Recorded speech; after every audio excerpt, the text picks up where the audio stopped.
സംസ്ഥാനത്ത് ഡോക്ടർമാരടക്കമുള്ള പൊതുജനാരോഗ്യ പ്രവർത്തകരുടെ എണ്ണത്തിൽ രൂക്ഷമായ കുറവെന്ന് കണക്കുകൾ. സർക്കാർ ആരോഗ്യ സ്ഥാപനങ്ങളിൽ വിവിധ തസ്തികയിലായുള്ളത് 8000-ഓളം ഒഴിവുകളാണ്. സ്പെഷ്യലിസ്റ്റ് ഡോക്ടർമാരുടെ 200-ഓളം ഒഴിവുകളും നികത്തിയിട്ടില്ല. രശ്മി കാർത്തിക് വീണ്ടും ചേരും. രശ്മി, കഴിഞ്ഞ ദിവസം CAG റിപ്പോർട്ടിൽ ഇക്കാര്യം പറഞ്ഞിരുന്നുവെന്നാണ് ഓർമ്മ. സ്പെഷ്യലിസ്റ്റ് ഡോക്ടർമാർ തീരെയില്ല, ആരോഗ്യ പ്രവർത്തകർ തീരെയില്ല. ഇപ്പോൾ ഈ കണക്കുകളും വ്യക്തമാക്കുന്നത് അതുതന്നെയാണ്, അല്ലേ?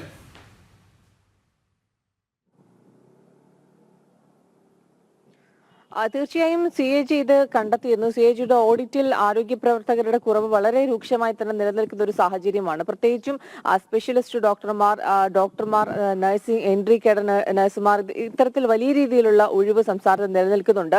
ഈ സർക്കാർ ആശുപത്രിയിലാണെങ്കിൽ 8000-ഓളം ഒഴിവുകൾ നിലവിലുണ്ട് എന്നുള്ളതാണ് ഈ കണക്കുകളിൽ നിന്ന് വ്യക്തമാക്കുന്നത്. സ്പെഷ്യലിസ്റ്റ് ഡോക്ടർമാരുടെ ഏതാണ്ട് 200-ഓളം ഒഴിവുകൾ സംസ്ഥാനത്ത് നിലനിൽക്കുന്നുണ്ട്. അപ്പോൾ ഈ ഒഴിവുകൾ നേരത്തെ തന്നെ പലതവണ ജനം TV അടക്കം ഈ ഡോക്ടർമാരുടെ ഒഴിവ് സംബന്ധിച്ചുള്ള കണക്കുകൾ സഹിതം പുറത്തുവിട്ടിരുന്നതാണ്. CAG റിപ്പോർട്ടിലും അത് ശരിവെക്കുന്നു. പക്ഷേ ഈ അതിരൂക്ഷമായിട്ടുള്ള ഡോക്ടർമാരുടെ കുറവ് പരിഹരിക്കാൻ സർക്കാർ തയ്യാറാകുന്നില്ല, ആരോഗ്യവകുപ്പ് തയ്യാറാകുന്നില്ല എന്നുള്ളതാണ്. CAGയുടെ റിപ്പോർട്ട് വന്നിട്ടും അതിലൊരു ഇടപെടലൊന്നും തന്നെ ആരോഗ്യവകുപ്പിന്റെ ഭാഗത്തു നിന്നുണ്ടാകുന്നില്ല. ഈ രോഗികളുടെ എണ്ണം, സർക്കാർ ആശുപത്രി ഉൾപ്പെടെ ചികിത്സ തേടി എത്തുന്ന രോഗികളുടെ എണ്ണത്തിൽ ഏതാണ്ട് 3 ഇരട്ടിയിലധികം വർധനവാണ് നിലവിൽ രേഖപ്പെടുത്തുന്നത്. അതിന് ആനുപാതികമായിട്ടുള്ള ഡോക്ടർമാരില്ല. തിരുവനന്തപുരം ഈ മെഡിക്കൽ കോളേജിലൊക്കെ അവസ്ഥ, ഈ രോഗികൾ എത്തിയതിനു ശേഷം അവർ മണിക്കൂറോളം ചികിത്സയ്ക്ക് വേണ്ടി ക്യൂ നിൽക്കുന്ന ഒരു സാഹചര്യമുണ്ട്. കാരണം അവരെ പരിചരിക്കാൻ ആവശ്യമായിട്ടുള്ള ഡോക്ടർമാരോ നഴ്സുമാരോ അസിസ്റ്റന്റുമാരോ ഒന്നുമില്ലാത്ത ഒരു സാഹചര്യമാണ്. ഇവർ വലിയ രീതിയിലുള്ള ഒരു പ്രതിസന്ധി ഉണ്ടാകുമ്പോൾ NHM അല്ലെങ്കിൽ കാരുണ്യ മിഷൻ വഴിയൊക്കെ തന്നെ താൽക്കാലിക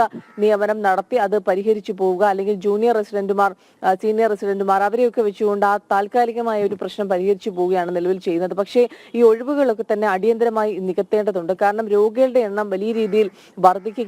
ആനുപാതികമായി ഈ ആരോഗ്യ പ്രവർത്തകരുടെ കുറവും നികത്തിയില്ലെങ്കിൽ വലിയ രീതിയിലുള്ള പകർച്ചപ്പനി ഒരു വശത്ത് അത് പരിഗണിക്കാതെ ആരോഗ്യവകുപ്പ്, അപ്പോഴും ഡോക്ടർമാരുടെ എണ്ണത്തിൽ കാര്യമായ കുറവ്, സ്പെഷ്യലിസ്റ്റ് ഡോക്ടർമാരുടെ എണ്ണത്തിൽ കുറവ്, ആരോഗ്യ പ്രവർത്തകരുടെ എണ്ണത്തിൽ കുറവ്. ആരോഗ്യ കേരളം നമ്പർ 1 എന്നത് വാക്കുകളിൽ മാത്രമാണ്, പ്രവൃത്തിയിൽ ഒട്ടും കാണാനില്ല.